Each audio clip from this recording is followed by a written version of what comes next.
Hi there! Welcome to another episode of Amputee Outdoors. I'm your host Glenn, and today we're going up Upper Table Rock Trail. Now, some of you have probably noticed over the past couple of months that I haven't really posted much. Well, there's a reason for that. My wife and I recently made the move from Sammamish, Washington, down here to Southern Oregon in Medford, Oregon. And my wife wanted more sunshine. It worked out well for my present career path. Retired. And so we made this move, and so now I've got a whole new part of the United States to explore. The weather here is very, very different. Up there in Washington, Western Washington, I had to keep all my stuff warm and dry because everything was cold and wet. Down here, everything is hot and dry, so I'm trying to keep myself cool and hydrated. So I've got like 4 liters of water in my pack here. I'm ready to go for the hike today. I also brought my umbrella hat because although it is pretty cool right now, it's supposed to get up to 86 today, there isn't a cloud in the sky, and up at the top of the Table Rock here, there are no trees. It's completely exposed. So join me as we go up the Upper Table Rock Trail and explore the beauty of Southern Oregon. Come on! You probably noticed at the entrance that dogs are not allowed on the trail. Dogs aren't allowed because Upper Table Rock is one of the most ecologically sensitive places in Southern Oregon, and even well-behaved dogs can unintentionally damage the rare species that live only on the summit.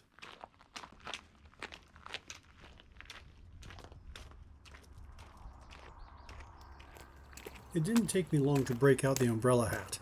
I saw a lot of folks calmly hiking up and down the trail as if we were a walk in the park. Having done all my hiking in the Pacific Northwest, this felt more like a grueling hike in the desert.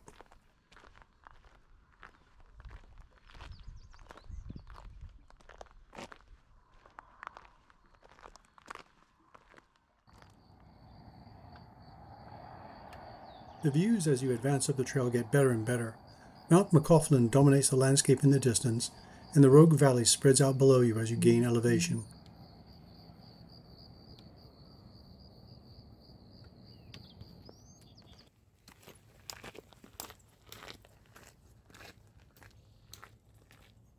Elevation gain is only 744 feet, and the trail is in excellent condition, with a mild rate of incline.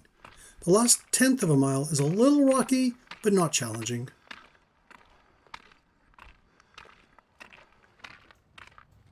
And once we reach the plateau, there's about a mile of official trails. All told, you can expect a 4-mile to perhaps 4.5-mile round trip on this hike.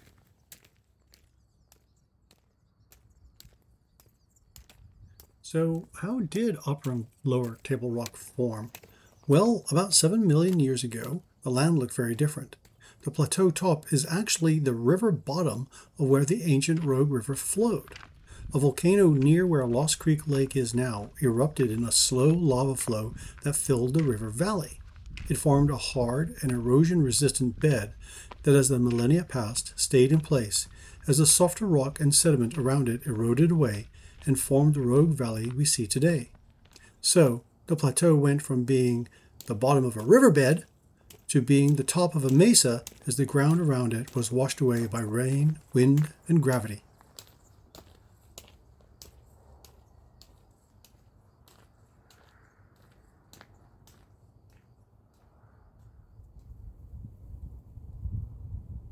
There are 2 benches and 1 picnic table on the way up to take in the views and sit down for a break.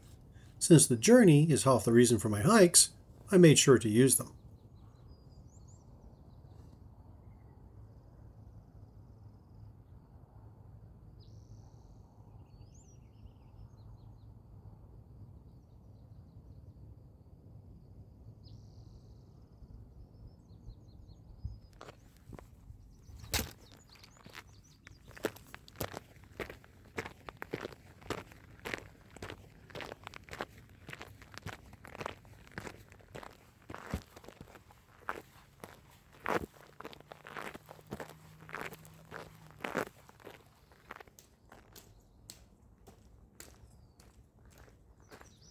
It being June when I did this hike, the Flora had progressed to its summertime colors.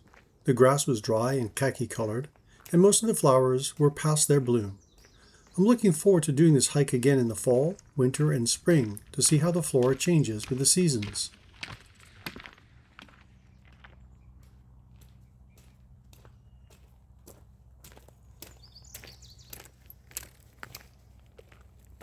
Along the trail, you'll find dark gray outcroppings of basalt, remnants of the lava flow 7 million years ago, marking the milestones as you ascend to the flat basalt plateau above.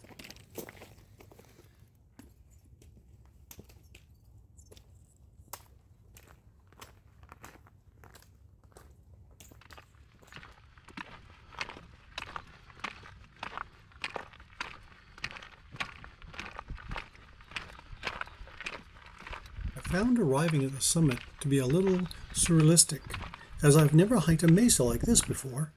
Spread out before me was a perfectly flat landscape with just a few short trees along the edges.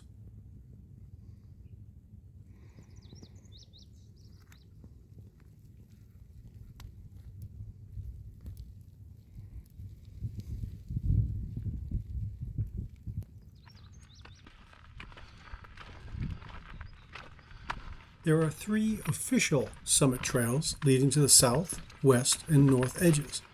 I went along the trail to the west.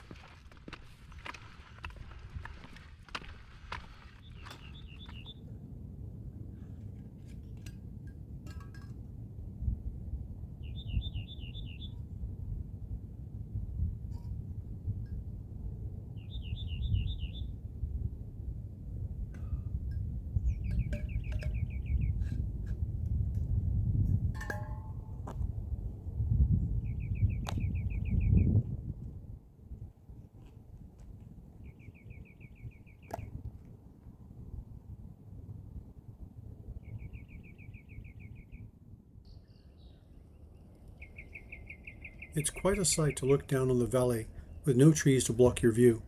Watching hawks and turkey vultures glide along the thermals below and above me was a treat.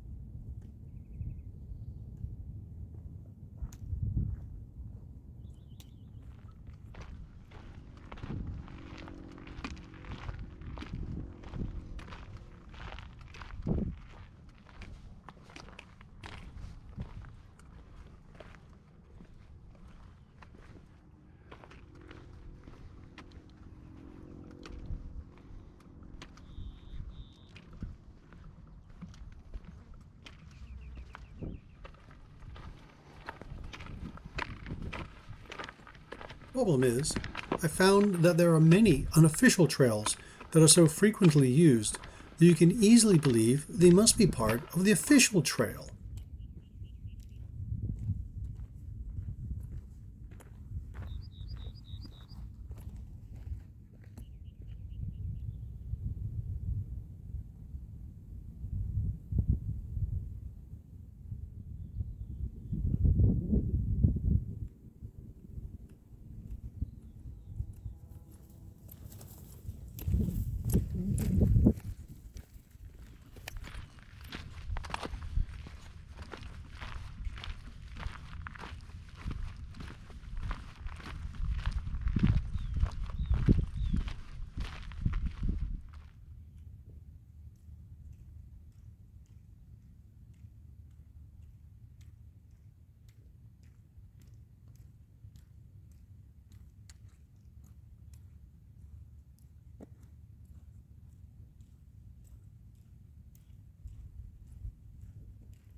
Not realizing my mistake, I wandered here and there along trails until I reached the northern edge of the plateau that looks out to the other side of the V shape that forms the upper Table Rock Plateau and lower Table Rock in the distance.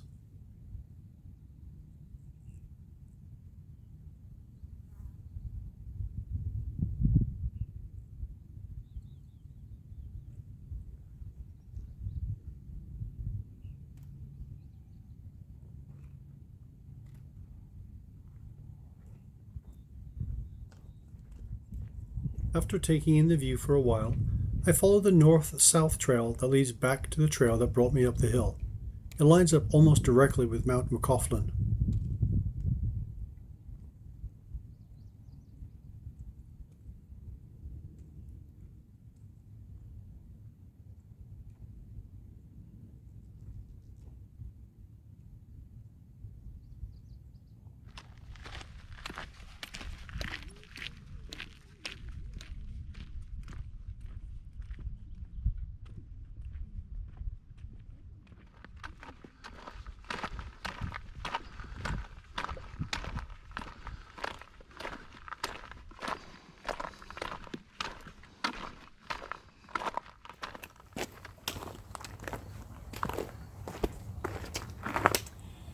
Well, done a few trails up here on Upper Table Rock, and it's very scenic. It's beautiful. I hope you've enjoyed this video because I enjoyed making it.